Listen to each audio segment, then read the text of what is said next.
Hey guys, so today's video is going to be an empties video. I did film one not too long ago, and I stopped filming them for a while on my channel because I wasn't sure if you guys liked them. They're definitely not like my most popular videos, but I got a lot of comments from you saying that you do enjoy them. Obviously, not everybody's into them, and that's totally fine, but I think a lot of you guys are curious as to which products people are actually finishing up, and especially if it's like a repeat product. I know that when I finish something up, repurchase it, finish it again, that's when it's like an essential in my collection. And I feel like when I finish something up completely, I can give you guys a good idea as to how the product works, if I think it's worth the money or not. So in today's video, I have some makeup, some hair care, some skincare, all in this bin right here. And I thought I would go through, share like the best, the worst, let you know what I'll be repurchasing and which products I'll be skipping over next time around. And if you guys like this video, let me know and I'll continue to film them regularly. But let's jump into it and chat about the products. So I'll do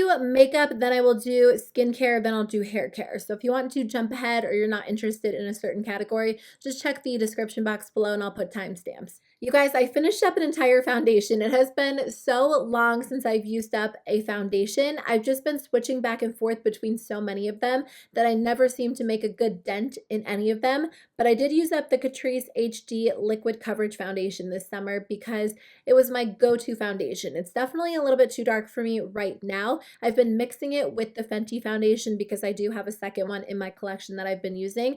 But during the summertime, I really mainly use this because it's very lightweight. It has a really, really nice coverage, but it stays in place really well and it's matte. So if you have oily skin, it's a great option. They recently expanded the shade range. They originally had like 4 shades, and I think now they have maybe 20, and I read they're expanding it even more with like their winter launch. So I'm excited to see if they release some lighter shades because the lightest shade's a little bit too dark for me, and then of course some darker shades as well. But I do love this. I think it's such a good formula. I just hope they keep expanding the shade range so everybody could enjoy it because it's affordable, it's high quality, it's one of my favorites. I did use up a couple of powders. So I finished up the Urban Decay All Nighter Waterproof Setting Powder.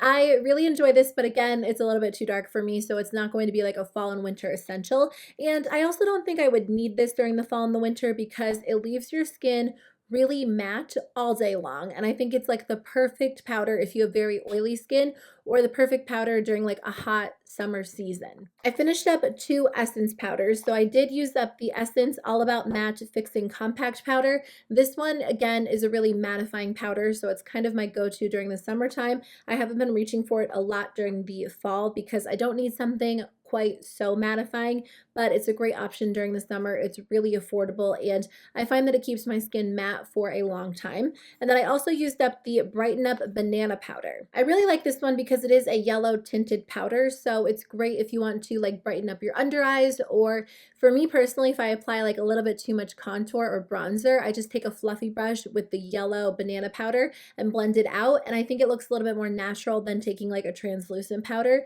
because the yellow powder almost corrects it a little bit, and it made my skin look really airbrushed and smooth. So I did love this. I actually ended up repurchasing this one and the other Essence powder. They're in my collection, but again, well, the mattifying powder won't be an essential for me during the fall, but I'm sure I'll use the Essence Brighten Up all year round. And then I have a couple of mascaras to share with you. So I used up the Tarte Lifted Mascara, and I really like this one. It surprised me a lot because I didn't think it was going to be an essential for me in my collection. It is a black-brown mascara, so it's a little bit more subtle than like a super dark, dramatic black mascara. It lifts my lashes and curls them, and the curl stays in place, and it separates them. It doesn't make them look too voluminous or too long. It's just a good everyday mascara. So when I went in with more of like a simple makeup look, I would always use this mascara because I felt like it complemented more simple or day-to-day or natural makeup better than like a super intense black dramatic mascara. But there are other high-end mascaras that I'd rather splurge on and add to my collection, like the It Cosmetics Superhero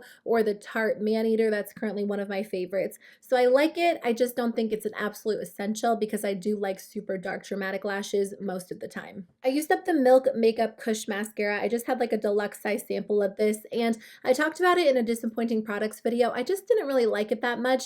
I think it was an okay mascara, but for the price, because it is a high-end mascara, I would definitely expect a little bit more. Well, it did make them long and it separated my lashes, but it didn't make them look thick or voluminous at the same time. So if you just mainly want length, then you might really enjoy this one. For me, I kind of like a mascara that does it all, and I just found that even though it made my lashes long, they weren't dramatic or thick or voluminous, and this one just irritates my eyes. They're really uncomfortable throughout the day when I use it. So I don't know exactly what it is, but I will not be repurchasing this in the full size because I think it's too expensive for what it is, and it irritated my eyes. So I finished up the Essence Lash Princess Fall Slash Effect Mascara. I love this so much. I finally repurchased it because it used to be my go-to, my absolute favorite, and then I ran out of it, so I didn't have it in my collection for a long time, and it was always out of stock on Ulta's website. And then one day I caught it, and I'm so glad that I did because I remember why I loved it so much. It just makes my lashes long and voluminous and thick and dramatic, and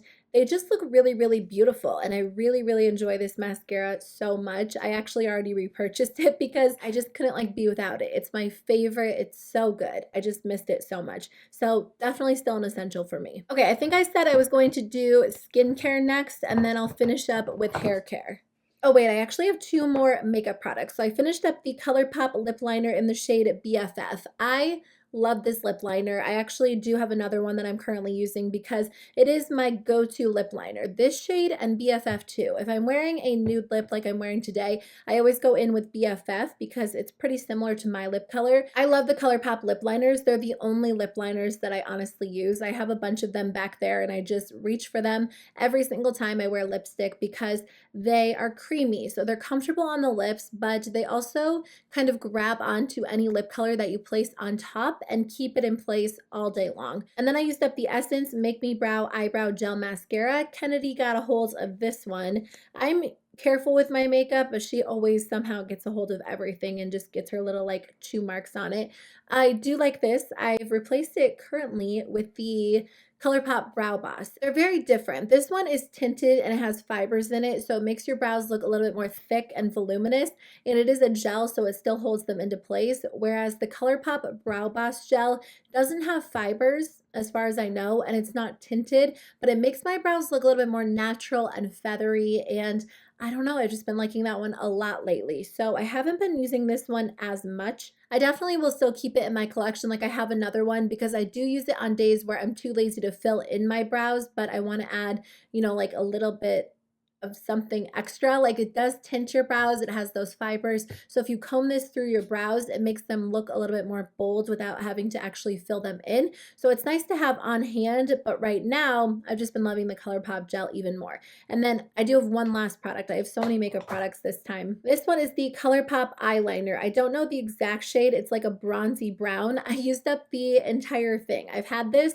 since they first released them, which was a while ago. So I've had this in my collection for a while, but I loved this shade. It's just such a pretty brown. It looks great on the lower lash line when you don't want to use a black. I never wear black liner, like pencil liner. I always reach for brown or a colorful shade. So I like this one because it adds like a little bit of drama to the eyes without being too intense or too harsh. And these are nice. They're not necessarily my go-to. I do like the Urban Decay pencils better than these, but the Urban Decay pencils are a lot more expensive. Okay, so finally moving on to skincare. I did use up the Paula's Choice Resist Advanced Pore Refining Treatment. This is 4% BHA. And this is kind of like what I use as my daily exfoliant every single night. It is just like the perfect percentage where it does not irritate my skin, but it still keeps my skin looking really smooth and clear. For a while, I was trying out the Drunk Elephant TLC Framboos Glycolic Night Serum, and this one is actually 12% AHA and BHA. It's a blend between the two,